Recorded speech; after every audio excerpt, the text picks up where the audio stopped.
నిండార్లుగా దీవించునుగాక. ఈ రోజంతా ఆయన రెక్కల నీళ్ళ భద్రపరిచి పగల వెంట దెబ్బైనను రాత్రులు వెళ్ళే దెబ్బైనను తగలగా ఆయన సన్నిధిలో నిందారహితుడిగా నడవటానికి ఆయన ఇచ్చిన కృపను బట్టి మనము ఎంతైనా రుణస్థలము. అందుకే ఈరోజు కొన్ని మాటలు ఆయనతో మనం ఎలా నడవాలో, నడిస్తే ఏమైందో, నడకపోతే ఏమైందో కొన్ని మాటలు ఈరోజు తెలుసుకుందాం. హెజ్కేలు గ్రంథము 2వ అధ్యాయము 1వ వచనాన్ని నేను చదువుతున్నాను. అందరూ కూడా బైబిల్ తీయండి, చదవటానికి ఇష్టపడండి లేదా వినటానికి ఇష్టపడండి. వినుట వల్ల విశ్వాసం కలుగును, చదువుట వల్ల జ్ఞానం కలుగును. అది రెండూ కూడా మంచిది. దాన్ని ఒక చెవిని వదిలేసి ఒక చెవిని ఒక చెవిని వదిలేయకూడదు. చదివిన దాన్ని మన హృదయంలో భద్రపరుచుకోవాలి. దాన్ని భద్రపరుచుకొని వాక్య ప్రకారం నడవాలి. హెజ్కేలు గ్రంథము 2వ అధ్యాయం 1వ వచనం, నరపుత్రుడా నువ్వు చక్కగా నిలబడము అంటున్నాడు ఇక్కడ. హెజ్కేలు అంటే ప్రవక్త. 5 పెద్ద ప్రవక్తల్లో లాస్ట్ వాడు హెజ్కేలు. ఆ ప్రవక్తని చెప్తున్నాడు, నువ్వు చక్కగా నిలబడు. ఈ ఎముకలు చూసావా? ఈ ఎముకలు ఏమన్నా బతుకుతీయా అని అంటే, ఏమో ప్రభువా నీకే తెలుసు, నాకే తెలుసు అంటాడు. దేవుడికి అసాధ్యమైన దేవైనా ఉందా అని ఆయన తెలుసుకోవటం. ప్రతిదీ ఆయన అడుగుతున్నాడు, ఇది ఎలా ఉంటుంది, ఇది ఏం చేస్తే బాగుంటుంది అంటే ఆయన, అయ్యా నువ్వు సమస్తం ఎరిగినవాడు కనుక అది నీకే సాధ్యమైంది, మాకు సాధ్యం కాదయ్యా అని చెప్పట్లా. అని ఏమైనా సరే అది జరుగుద్దయ్యా అని ఖచ్చితంగా చెప్పట్లా.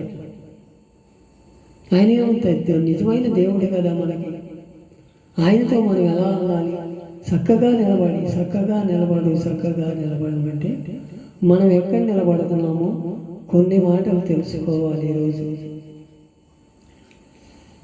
లూకా సువార్తమానం 21వ అధ్యాయం 36వ వచనాన్ని కాబట్టి మీరు జరగబో వీటిని ఎల్లన్నీ తప్పించుకొని మనిషి కుమారుని ఎదుట నిలబడుటకు శక్తి గలవారగునట్లు ఎల్లప్పుడూ ప్రార్థన చేయుచు మెలకువగా ఉండుడని చెప్పెను. ఎల్లప్పుడూ మెలకువగా ప్రార్థన చేయమంటున్నాడు. లోక అంటే వైద్యుడి. ఈ వైద్యుడిని దేవుడు దర్శించాడు. ఆ వైద్య వ్యక్తిని వదిలేశాడు. ఒక డాక్టర్గా పనిచేసి ఆ వ్యక్తిని వదిలేసి దేవుని సన్నిధిలోకి వచ్చాడు. దేవుని మాట తప్పకుండా పాటించాలని 2 పత్రికలు రాయటానికి కూడా దేవుడి కృప చూపించాడు. ఆ కృప చూపించిన వాడు ఏమంటున్నాడు? జరగబోయే వాటినన్నిటినీ తప్పించుకొని, ఇప్పుడు చూస్తున్నాం కదా, ఒక పక్కన యుద్ధాలు, ఒక పక్కనేది వ్యసనాలు, ఒక పక్కనేమో ఏవో జరుగుతున్నాయి కదా మనకి. అవన్నీ తప్పించుకోవాలంటే మనం ప్రార్థన చేస్తేనే అది జరుగుద్ది. ప్రార్థన చేయకపోతే ఏది జరగదు మనకి ప్రార్థనే ఆయుధం. నరపుత్రుడా నువ్వు చక్కగా నిలబడి ఇక్కడ జరిగే దాని గురించి నువ్వు ప్రార్థన చేయమంటున్నాడు ఆయన. ఒక పక్క యుద్ధాలు, ఒక పక్కన మారణ హోమాలు, ఒక పక్క వ్యభిచారం, ఒక పక్క దొంగతనం, ఒక పక్క తాగుడు, ఇలా ఎన్నో డ్రగ్స్, చెడు వ్యసనాలకు బానిసలు అయిపోతున్నారే కానీ రాజ్యము మీదకి రాజ్యము, జనమ మీదకి జనం, 7 దొడ్లు అవుతాయి అని ఆనాడే ఉన్నది. అలా జరుగుతుందని మీరు తప్పించుకున్నట్టు వాటిల్లో మిమ్మల్ని ఇరికిట్లేదు కదా. ఇప్పటి వరకు మనం సజీవులుగా ఉన్నామంటే ఆయన కృపే కదా. ఆయన కృపలో మనల్ని దాచాడు కదా. ఇచ్చిన ఆరోగ్యాన్ని బట్టి వందనాలయ్యా, నువ్వు ఇచ్చిన కృపను బట్టి వందనాలయ్యా, నా కుటుంబాన్ని దీవించుతున్నందుకు వందనాలయ్యా, నా రక్త సంబంధాలు దీవించుతున్నందుకు వందనాలయ్యా. మనం ప్రతిదానికి ఆయన కృతజ్ఞతాస్తుతులు చెల్లించుకుంటూ ప్రార్థన చేయాలి. జరగబోయే మనిషి కుమారుడు ఎదుట నిలబడాలంట మనం. ఆ నిలబడే శక్తి నీకుందా, నాకుందా? నాకెందుకులే, వాళ్ళు ఎలా పోతే నేను పచ్చగా ఉంటే చాలు, నా కుటుంబం దీవించబడితే చాలు, నేను రక్షించబడితే చాలు, నేను ఒక్కడే పరలోకి వెళ్తే చాలు అనే ఆలోచనలో ఉండిపోతున్నావేమో. ఆయన రేపు లెక్క అడిగితే మనం ఏం సమాధానం చెప్పాలో, నువ్వు ఎందు మూలాన నిన్ను భూమి మీద పంపించాను, నువ్వేం చేసావు అని అడిగితే మనం ఏం చెప్పగలము?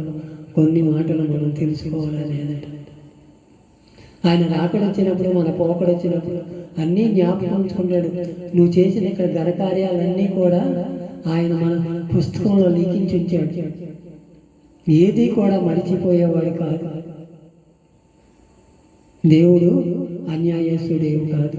దీపం ఉండగానే ఇల్లు చక్క పెట్టుకొని ఆయనతో మనం నడవగలిగితే మెండైన దీవెనలు పొందుకోగలుగుతాం.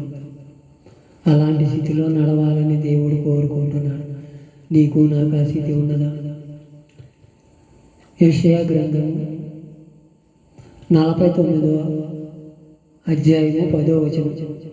వారి యందు కరుణించువాడు వారిని తోడుకొని పోసు, నీటి బొగ్గల యొద్దకు వారిని నడిపించును.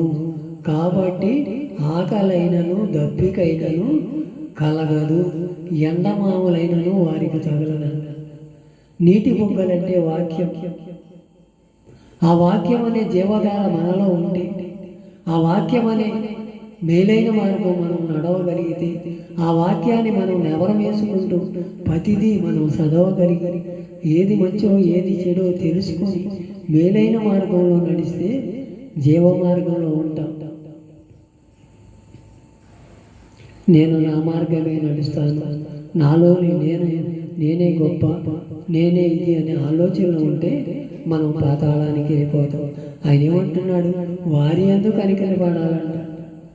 ఎవరో అన్యులు, దేవునిని ఎరగని వారు, ప్రార్థన చేయని వారు, మన మీద విరోధంగా ఉన్న వారి గురించి మనం జాలిపడి వాళ్ళ గురించి ప్రార్థన చేస్తే దేవుడు ఆయనే కార్యం చేసుకుంటాడు. మనం వాళ్ళ దేవుని దగ్గరికి నడిపించాలి. దేవునిలో మనం నడిపించగలిగితేనే మనం వచ్చిన పని సంపూర్తి అవుతాయి. నా విశ్వాసం నేను కాపాడుకున్నాను, నా కడముట్టించానని తిమోతి ఎలా చెప్పగలిగాడు? ఆయనతో నడవబట్టే మనకు ఆ స్థితి ఉన్నదా? నేను తింటున్నాను, నేను కట్టుకుంటున్నాను, నేను నా కుటుంబం పచ్చగా ఉండాలి, ఈ ఆలోచనలోనే ఉండిపోతున్నామేమో. ఒక్కసారి మన హృదయాలు మనమే పరిచయం. వాళ్ళకి ఆకలైనను దప్పికైనను ఉన్నదంట. ఇప్పుడు దేవునిలో ఉండి, దేవుని నీతిని నెరవేరిస్తే, దేవుని రాజ్యంలో ఉండి, అదే నిన్ను నన్ను కోరుకుంటున్నాడు. ఎన్నాళ్ళు ఉంటామో మనం తెలియదు. ఎక్కడెక్కడ ఈ భూమి మీద మన టైం ఎప్పుడో తెలియదు. ఆయన రాకడ ఎప్పుడు వస్తుందో, మన పోకడ ఎప్పుడు వస్తుంది. అప్పుడు వరకు నరపుత్రుడా, నువ్వు చక్కగా నిలబడము, నువ్వేది కావాలంటే నేను బోధిస్తాను. నేను మాట్లాడిన మాటలే మాట్లాడు, నీ మాటలు ఉండటానికి లేదు. బైబిల్ గ్రంథంలో ఏదైతే రాయబడినదో ఆ మాటలే పలుకు, కానీ వ్యర్థమైన మాటలు మాట్లాడుకుంటున్నాడు. ఒక్కసారి నీ హృదయాన్ని పరిశీలన చేసుకుంటావా? ఇప్పుడు యోహాను సువార్త 16వ అధ్యాయము 13వ. అయితే ఆయన సత్య స్వరూపి అయి ఆత్మ వచ్చినప్పుడు మిమ్మల్ని సర్వసత్యంలోనికి నడిపిస్తాడంట. మనందరం కూడా సర్వసత్యంలోకి నడవాలి. మన జీవితాలు మార్చుకోవాలి, మన కుటుంబాలు దీవించబడాలి. అప్పుడే మనం వచ్చిన పని సంపూర్ణమైంది. అప్పటి వరకు మనం ఎక్కడ నిలబడుతున్నాము, ఎక్కడ ఏం చేస్తున్నాము, అతిథి ప్రతిదీ ఆయన చూసే దేవుడు. నీ హృదయాంతరంగాల్లో ఉన్నాడు ఆయన. ఆయనతో నువ్వు ఆయన మూలాన నువ్వు ఏది దాచుకోలేవు కూడా. ఇది దాచుకున్నామన్నా ఆయన అందరూ దాగేది కూడా కాదు. ఆయన అన్నీ కూడా చూస్తున్నాడు. నువ్వేం చేస్తున్నావు, నేనేం చేస్తున్నావు, ప్రతిదీ కూడా ఆయనకు మనం ఇష్టలు కాబడుతాం. ఆయన మనల్ని నడవాలో కొన్ని మాటలు తెలుసుకున్నాం. అయ్యా, ఇప్పటి వరకు నేను ఏ బాటలో నడిచాను, ముళ్ళ కంపల్లో నడిచాను, బలురక్కాసి చెట్ల మధ్య నడిచాను, నడవకూడని స్థలంలో నడిచాను. ఒక్కసారి నన్ను దయతో క్షమించయ్యా.